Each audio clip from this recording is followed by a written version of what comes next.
وانشق البحار. بسم الله الرحمن الرحيم.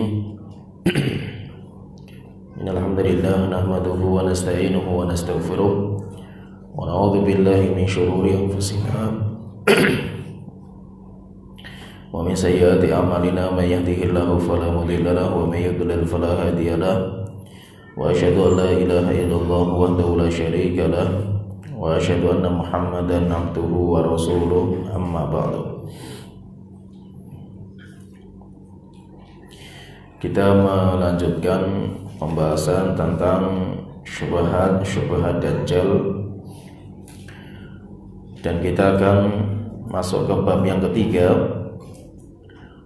beberapa macam syubhat Dajjal, yaitu bagaimana bentuk-bentuk syubhat tipu daya Dajjal sehingga banyak orang yang akan mengikuti Dajjal.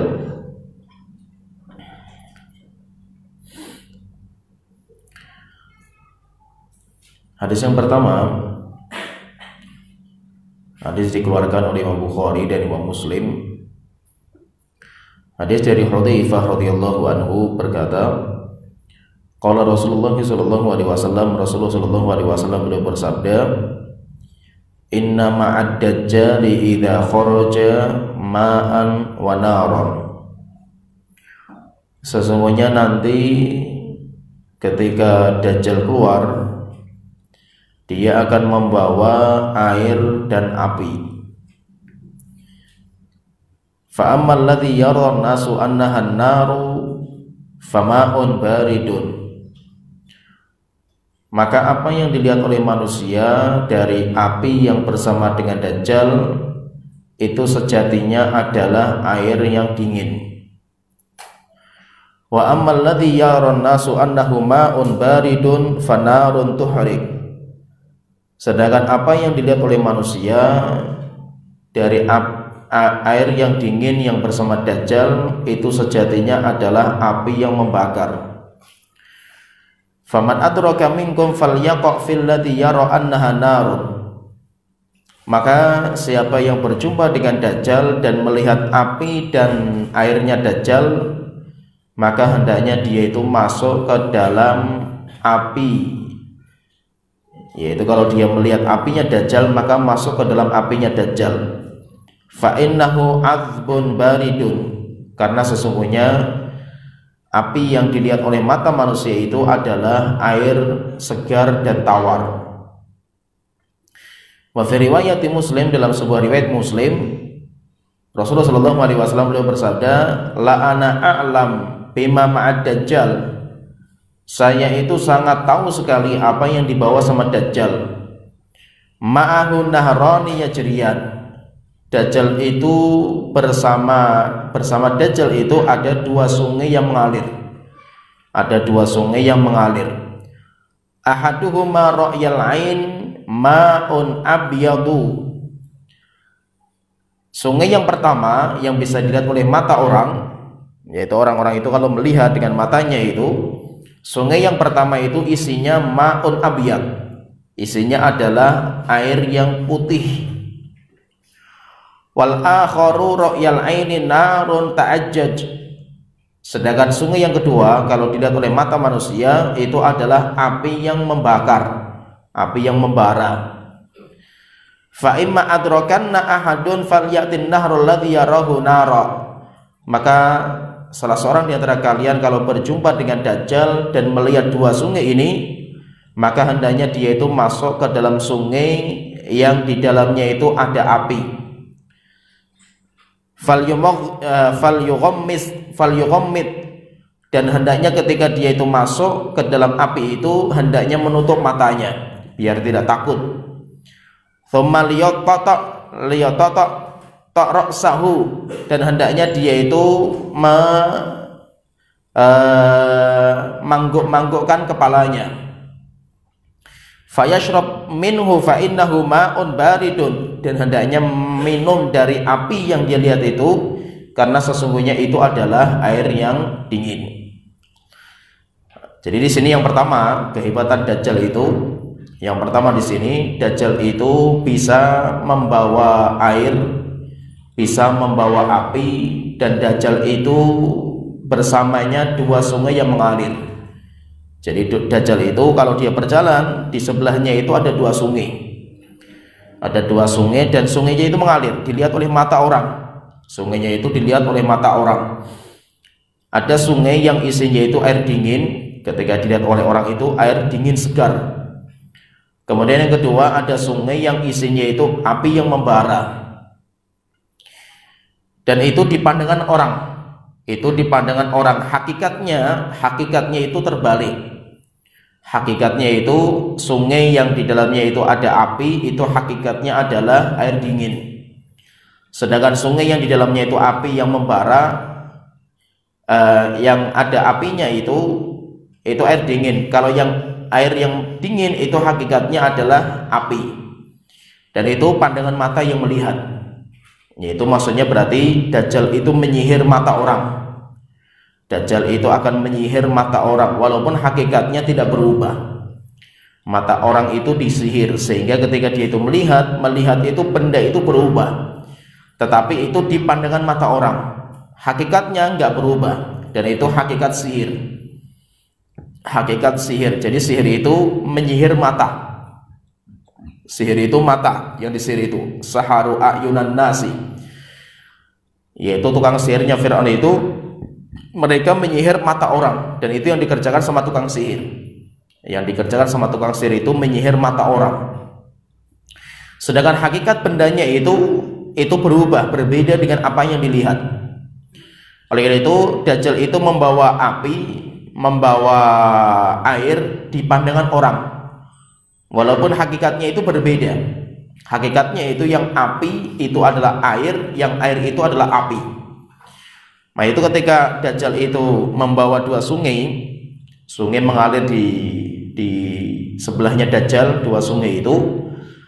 Kalau kita melihat dua sungainya Dajjal di pandangan mata kita, yang satu isinya api, yang satu isinya air, maka hendaknya kita itu masuk ke apinya Dajjal.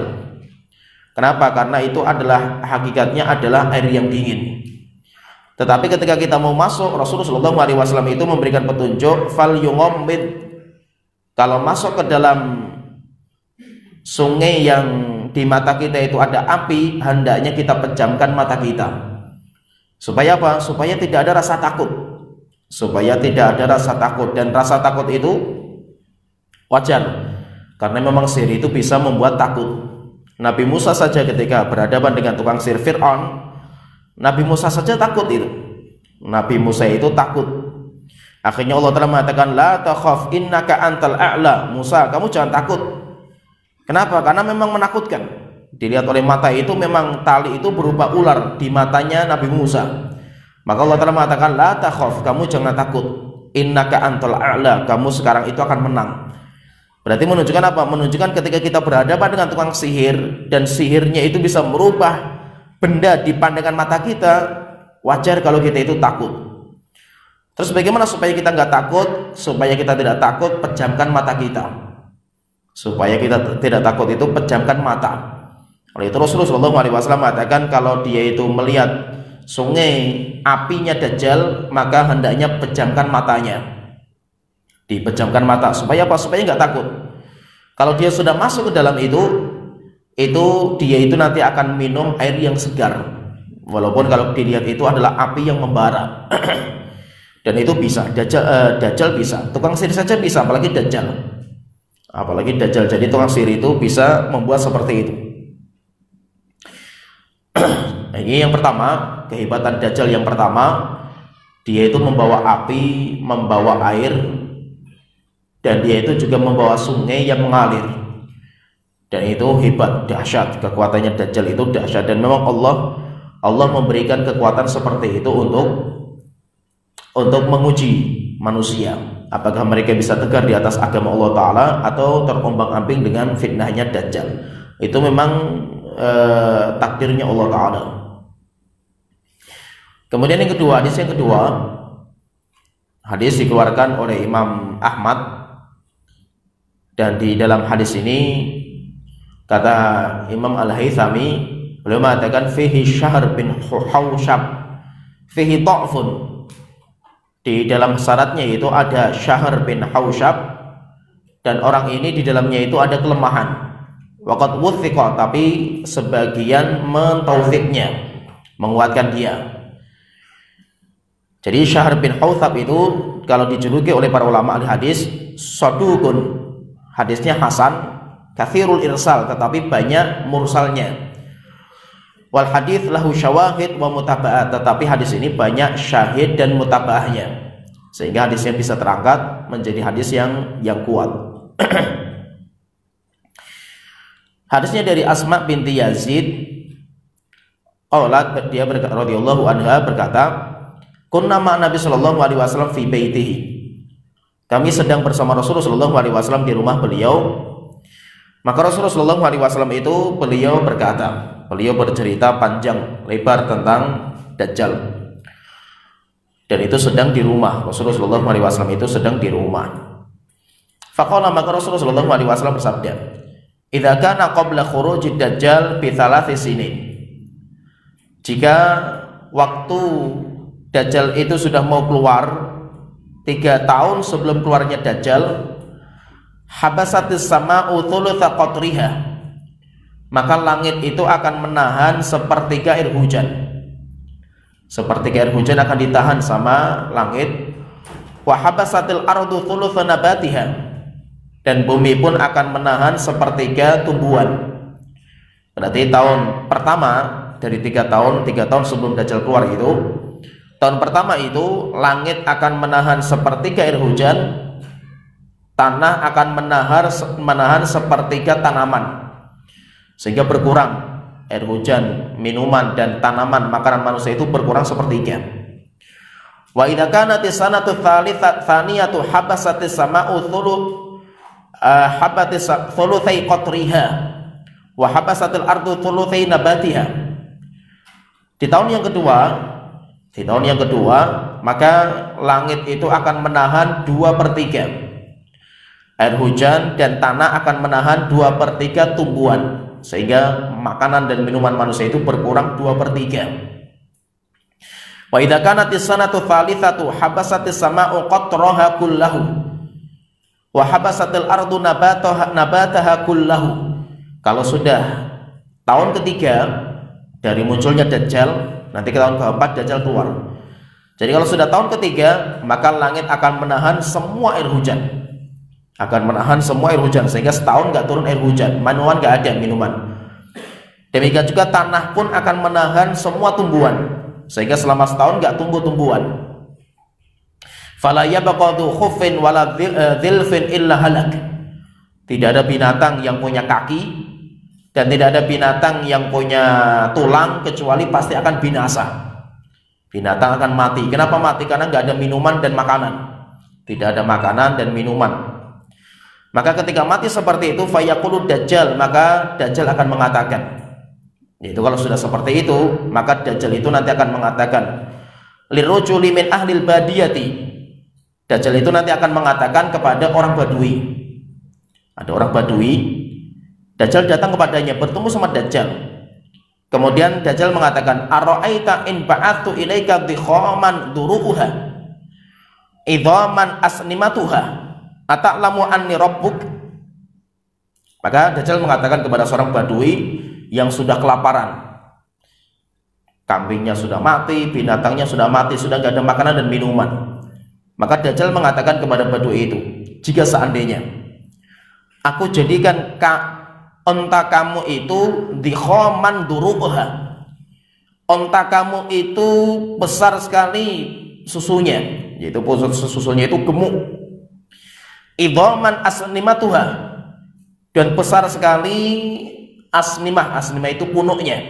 Jadi onta kamu itu akan saya jadikan onta yang melimpah susu onta dan punuknya, yaitu berarti kalau punuknya itu besar berarti dagingnya itu banyak.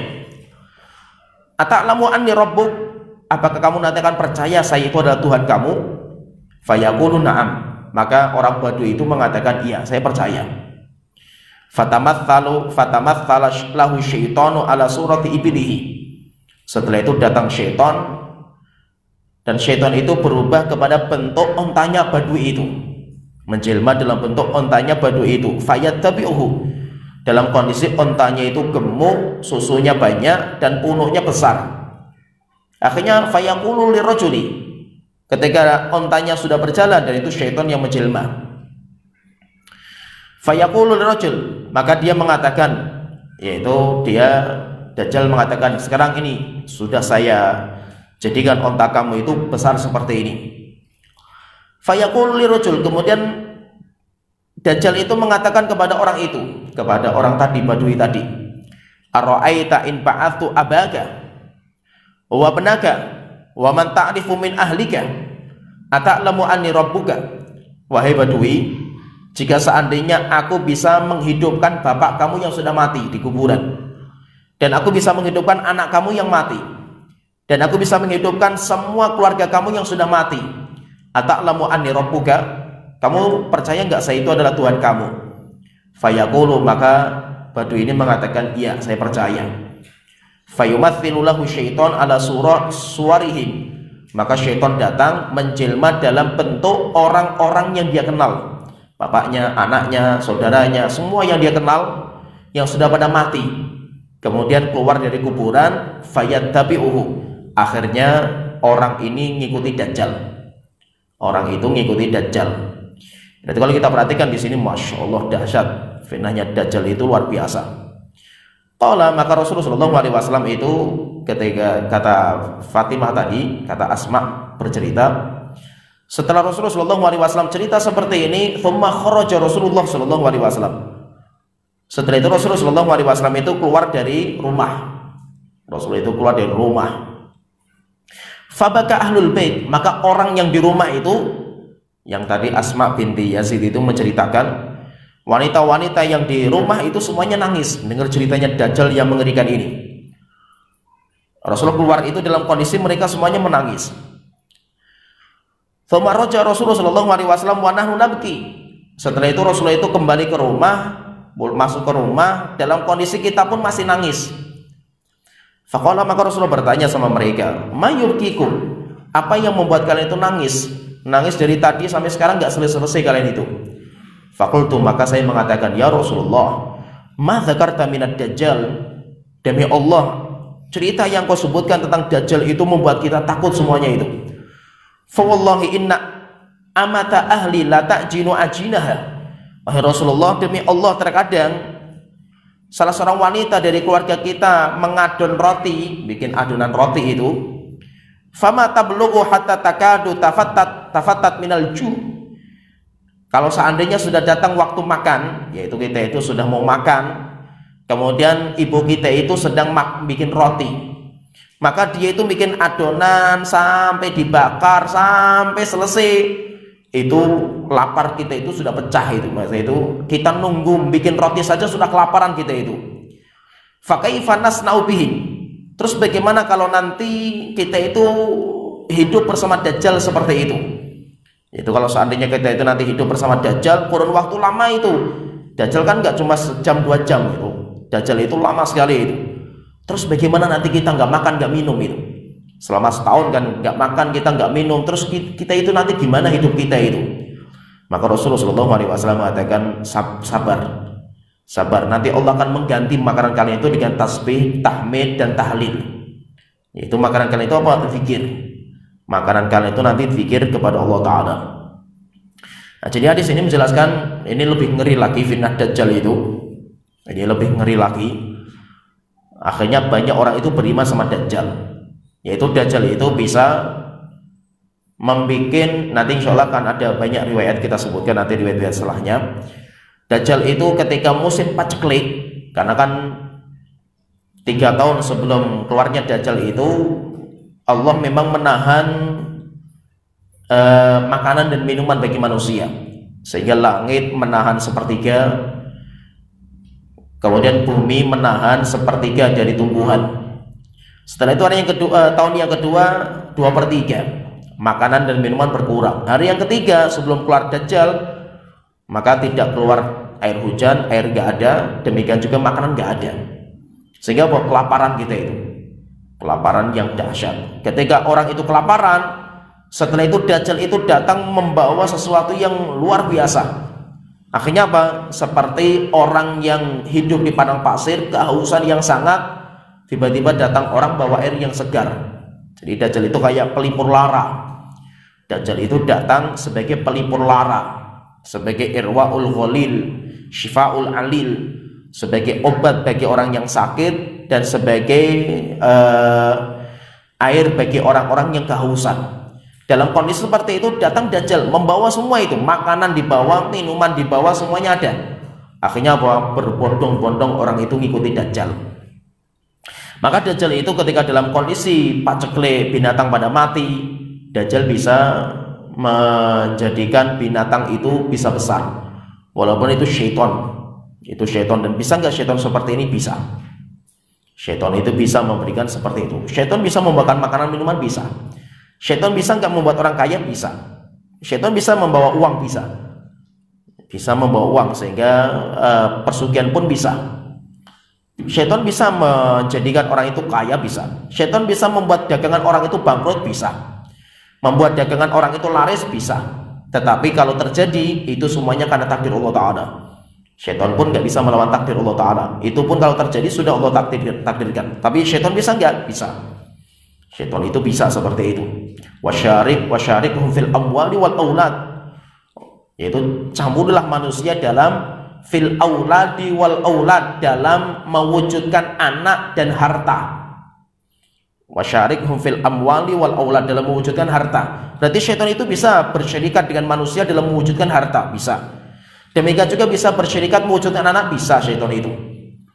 Maka itu kalau seandainya syaitan itu cuma menjelma dalam wujud binatang, bisa. Bawa makanan saja bisa syaitan itu. Maka itu fitnah yang dahsyat. Apalagi orang-orang awam, orang-orang bodoh, orang-orang yang memang agamanya tipis, maka di waktu itu terfitnah semuanya sama Dajjal. Demikian juga yang selanjutnya, Dajjal itu bisa menghidupkan orang mati, tetapi itu tidak mungkin secara hakiki. Kenapa? Karena orang yang sudah mati itu nggak bisa kembali ke dunia.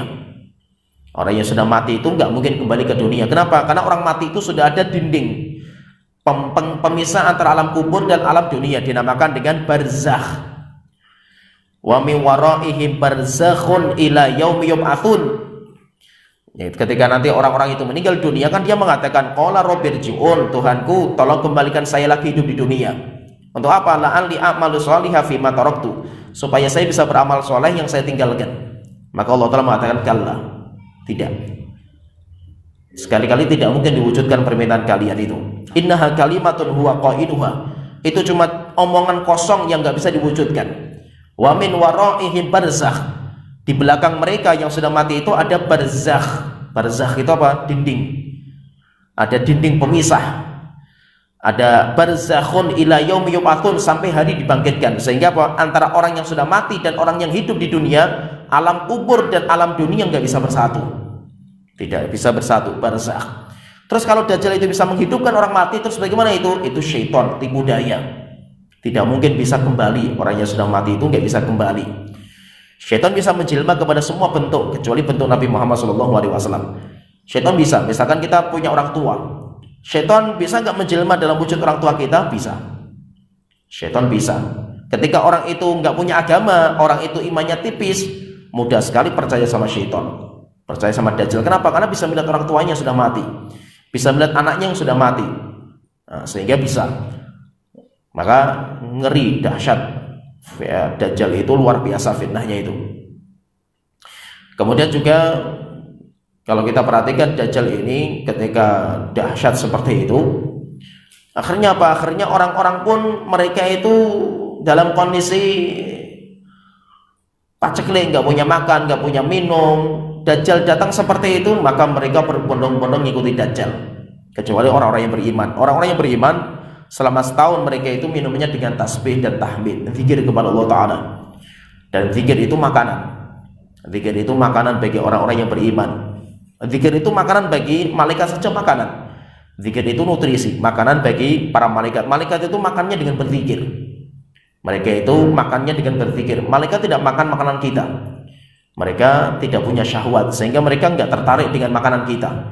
Tapi malaikat itu makanya dengan apa? Mereka itu nutrisinya tasbih. Malaikat itu nutrisinya berzikir kepada Allah Ta'ala. Ibadah kepada Allah Ta'ala itu nutrisi mereka.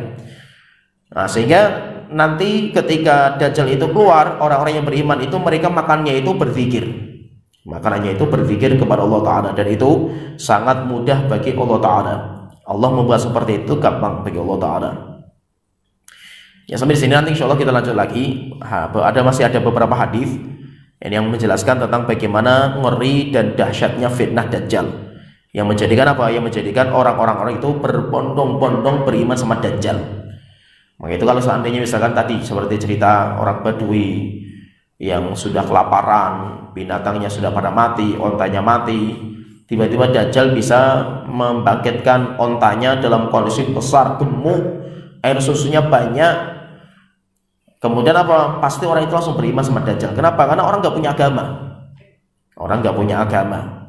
Ada orang yang sedih ketika anak istrinya meninggal, orang tuanya meninggal. Setelah itu Dajjal datang menjadi pelipur lara, bisa menghidupkan anaknya yang dia meninggal.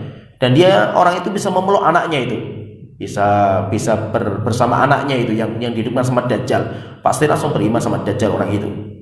Maka itu ngeri. Kalau seandainya seperti ini, memang yang menyelamatkan kita itu jauh dari Dajjal. Wanita paling banyak mengikuti. Kenapa? Karena nggak kuat dengan fitnah seperti ini.